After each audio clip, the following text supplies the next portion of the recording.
அத்தியாயம் 28. ஷீரடிக்கு இழுக்கப்பட்ட சிட்டுக்குருவிகள். 1. லக்ஷ்மி சந்த். 2. புரான்பூர் மாது. 3.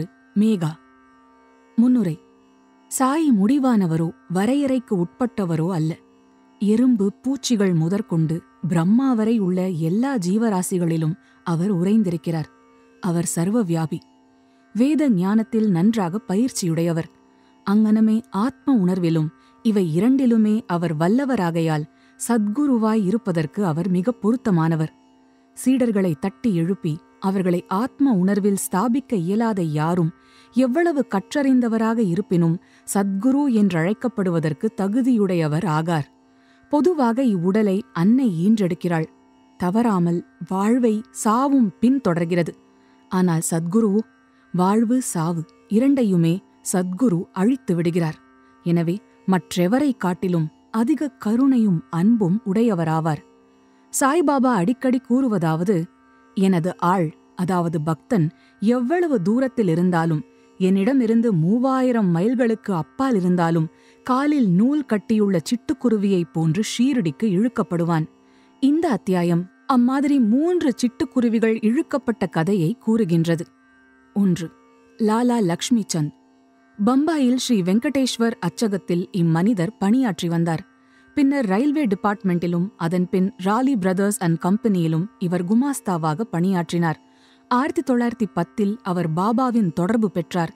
கிறிஸ்மஸுக்கு 1-2 மாதங்களுக்கு முன்பாக தாடியுடன் கூடிய கிழவனார் ஒருவர் தம் பக்தர்கள் புடைசூழ நின்று கொண்டிருப்பதை தான் சாண்டா குரூஸில் இருக்கும்போது கனவில் கண்டார்.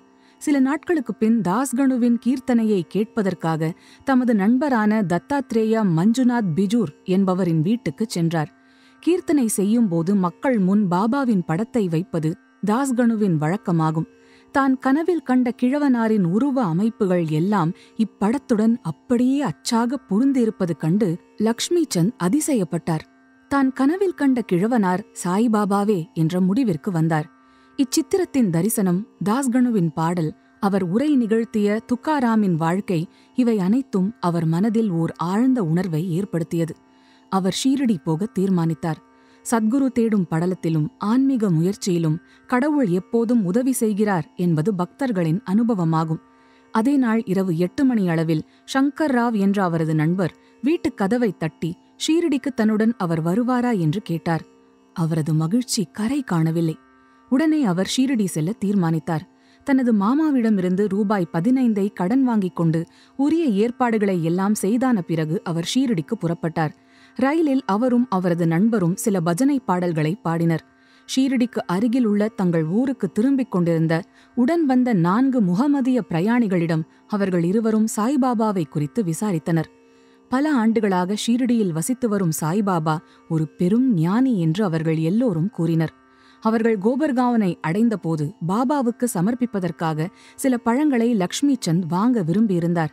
ஆனால் அங்குள்ள இயற்கை காட்சிகள், வேடிக்கை வினோதங்கள் இவற்றில் அவ்வளவு தூரம் கவரப்பட்டவராய் அதிலேயே ஆழ்ந்து மூழ்கி மேற்படி பழங்களை வாங்குவதை மறந்தே போய்விட்டார். ஷீரடியை அவர்கள் நெருங்கிக் கொண்டிருந்த போது மீண்டும் பழங்களை பற்றி அவருக்கு நினைவு வந்தது. அதே சமயத்தில் தலையில் பழக்கூடையுடன் இருந்த கிழவி ஒருத்தி வண்டியை தொடர்ந்து ஓடி வந்து கொண்டிருப்பதை கண்டார். வண்டி நிறுத்தப்பட்டது. மகிழ்வுடன் சில பழங்களை பொறுக்கி அவர் வாங்கினார். அப்போது மீதமுள்ளவற்றையும் எடுத்துக்கொண்டு போய் என் சார்பில் பாபாவுக்கு சமர்ப்பியுங்கள் என்றாள் அக்கிழவி. பழங்களை அவர் வாங்க எண்ணியிருந்தது. அவர் அதை மறந்து போனது. அக்கிழவியின் குறுக்கீடு, பாபாவின் பால் அவளது பக்தி ஆகிய இந்த உண்மைகள் அனைத்தும் அந்த 2 நண்பர்களுக்கும் வியப்பை ஊட்டியது. இந்த கிழவி தான் கனவில் கண்ட கிழவனாருக்கு ஏதேனும் உறவு போலும் என்று லக்ஷ்மி சந்த் நினைத்தார். பின்னர் மீண்டும் அவர்கள் சவாரி செய்து ஷீரடிக்கருகில் வந்தனர். மசூதியில் கொடி பறந்து கொண்டிருப்பதைக் கண்டு அதற்கு அவர்கள் வணக்கம் செலுத்தினர். கையில் பூஜை சாமான்களுடன் மசூதிக்குச் சென்று உரிய முறையில் பாபாவை வழிபட்டனர்.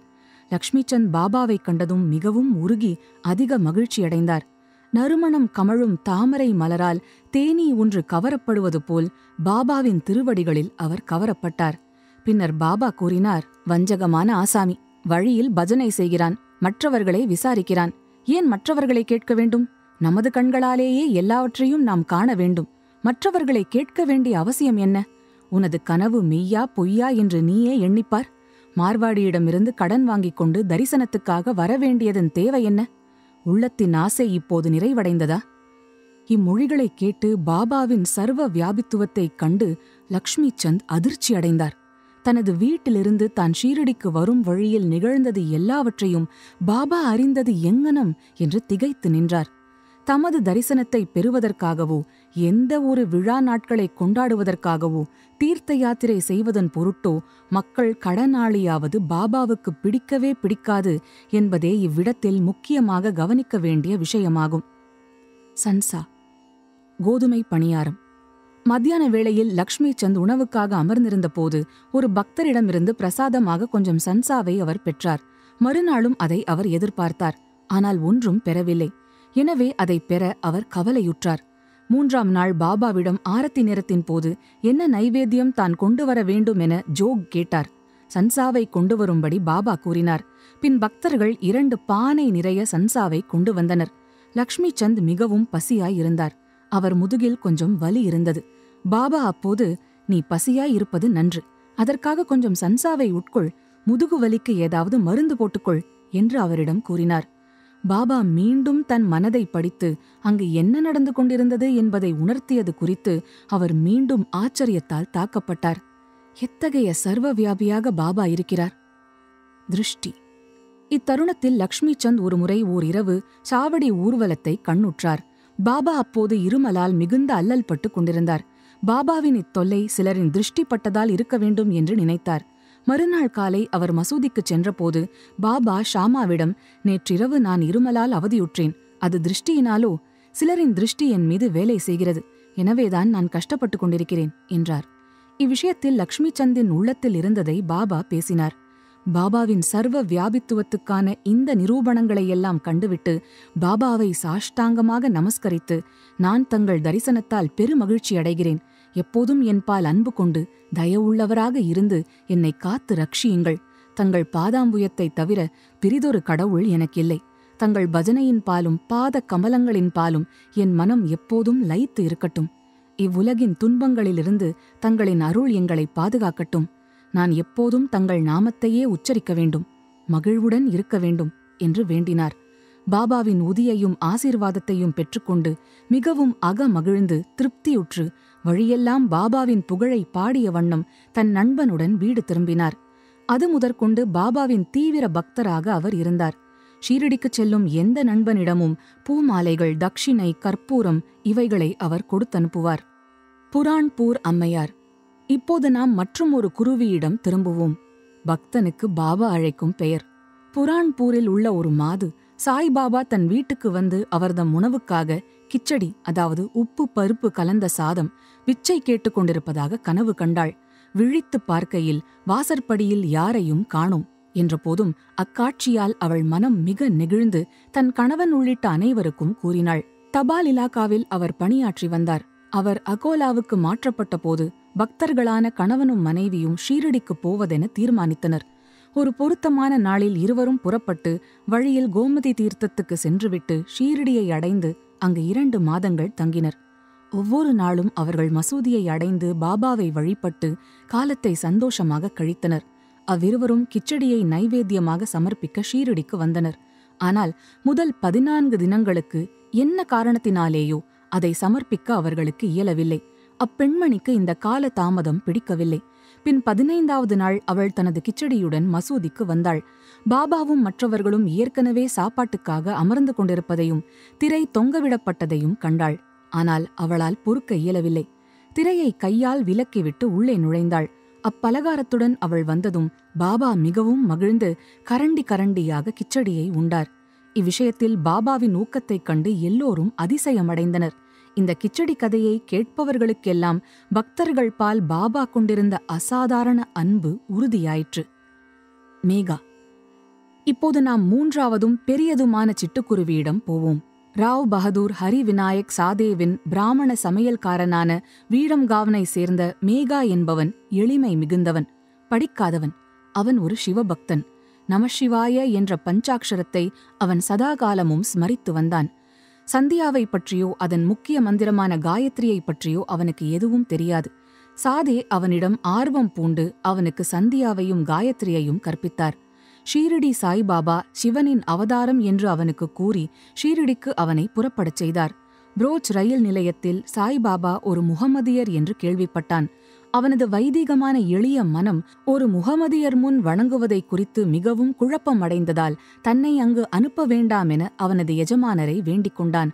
ஆனால் அவரோ போக வேண்டியதை வற்புறுத்தி அவ்விடமிருந்த தனது மாமனாரான கணேஷ் தாமோதர் என்ற தாதா கேல்கருக்கு ஒரு கடிதம் கொடுத்து அவனை சாய்பாபாவுக்கு அறிமுகப்படுத்துமாறு அனுப்பினார். அவன் ஷீரடிக்குச் சென்று மசூதியை அடைந்தபோது பாபா மிகவும் கோபமாயிருந்தார். அவனை மசூதிக்குள் நுழைய விடவில்லை. அந்த ராஸ்கலை வெளியே தள்ளு என்று கர்ஜித்தார்.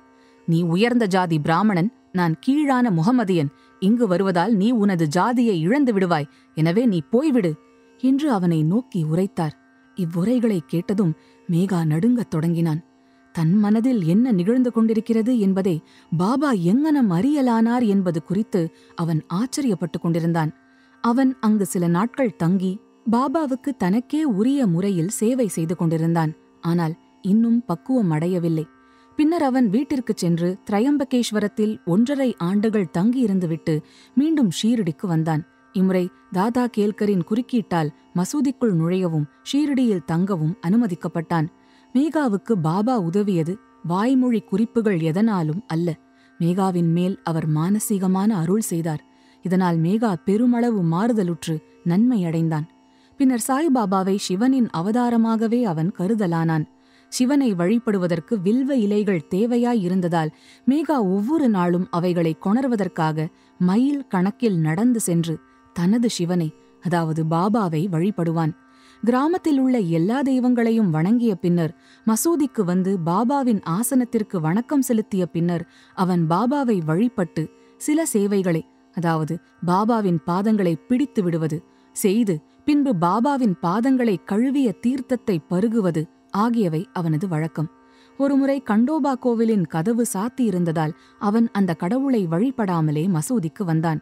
பாபா அவனது வணக்கத்தை ஏற்றுக்கொள்ளாமல் கதவு திறந்திருக்கிறது என்று கூறி திருப்பி அனுப்பிவிட்டார். மேகா அங்கு சென்று கதவு திறந்தது கண்டு கண்டோபாவை வணங்கிய பின் வழக்கம் போல் பாபாவிடம் திரும்பி வந்தான். கங்கா ஸ்நானம்.